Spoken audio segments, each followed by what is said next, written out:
जो देश आने वाले कल की तैयारी आज कर ले वही असली मायने में सुपर पावर बनता है और आज भारत ठीक उसी रास्ते पर खड़ा है। आज की खबर कोई मामूली डिफेंस अपडेट नहीं है, ये खबर है भारत के एयर डोमिनेंस की, भारत की भविष्य की ताकत की और भारत के सुपर पावर माइंडसेट की। भारत अब सिर्फ फाइटर जेट खरीदने की सोच में नहीं है, भारत अब अगली पीढ़ी की टेक्नोलॉजी के डिजाइन टेबल पर बैठने की तैयारी में है। खुद भारतीय वायुसेना के टॉप ऑफिशियल ने ये बात मानी कि जब दुनिया 5th जनरेशन स्टेल फाइटर्स बना रही थी तब भारत तेजस जैसे 4th जनरेशन फाइटर पर काम कर रहा था। आज तेजस बनकर तैयार हुआ है तो दुनिया 6th जनरेशन फाइटर एयरक्राफ्ट की ओर आगे बढ़ चुकी है। अमेरिका बना रहा है F-47, चीन उड़ा रहा है J-50 और दोनों देश अगले 2 से 5 साल में इन्हें ऑपरेशन करने वाले हैं। जबकि भारत का एमका जो 5th जनरेशन का फाइटर जेट है साल 2035 तक जाकर वायुसेना में शामिल होगा। मतलब साफ है, अगर भारत ने कुछ नहीं किया तो चीन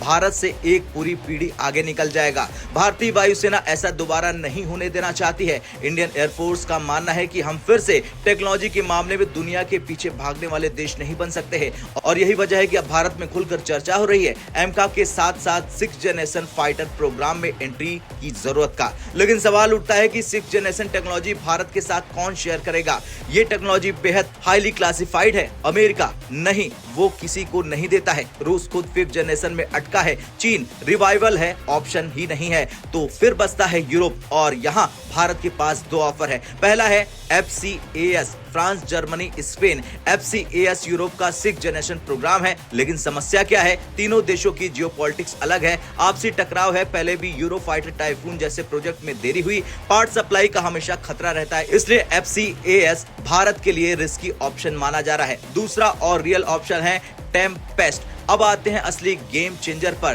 टेम्पेस्ट है ब्रिटेन का 6th जनरेशन फाइटर प्रोग्राम और यही वो प्रोग्राम है जिसमें भारत की एंट्री को सुपर पावर मूव कहा जा सकता है। इस प्रोग्राम में यूके, जापान पहले से शामिल हैं और ब्रिटेन ने भारत को खुद आगे बढ़कर ऑफर दिया है।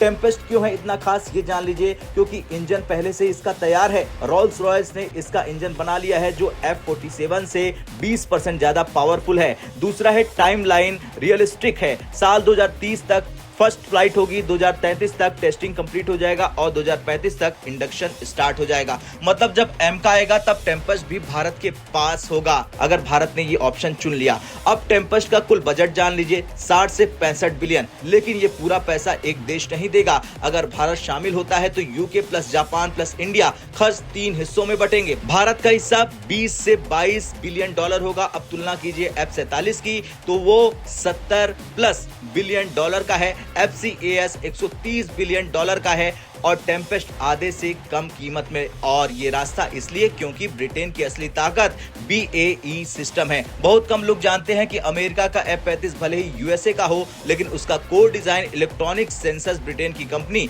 BAE सिस्टम्स ने बनाए हैं। यानी टेक्नोलॉजी पहले से मौजूद है, R&D कम है, रिस्क कम है। इसी वजह से टेम्पेस्ट तेजी से और सस्ते में बन रहा है। अब सवाल उठता है, अगर ब्रिटेन सब कर रहा है तो भारत की जरूरत क्यों? उत्तर है फंडिंग की, इंडियन एवियोनिक्स की और मैन्युफैक्चरिंग स्केल की। भारत के जुड़ते ही कॉस्ट और कम हो जाएगी, प्रोडक्शन तेज हो जाएगी और भारत को 6th जनरेशन डिजाइन एक्सेस मिल जाएगा। यानी भारत सिर्फ खरीदार नहीं, को क्रिएटर बन जाएगा। दिक्कत सिर्फ एक है, पैसा। भारत पहले ही राफेल पर 8 से 9 बिलियन डॉलर खर्च कर चुका है। एमका, तेजस, MK2 सब में पैसा डाल रहा है, इसलिए फाइनेंस मिनिस्ट्री थोड़ा सोच रही है। गवर्नमेंट सोच रही है कि क्या हम सब संभाल पाएंगे।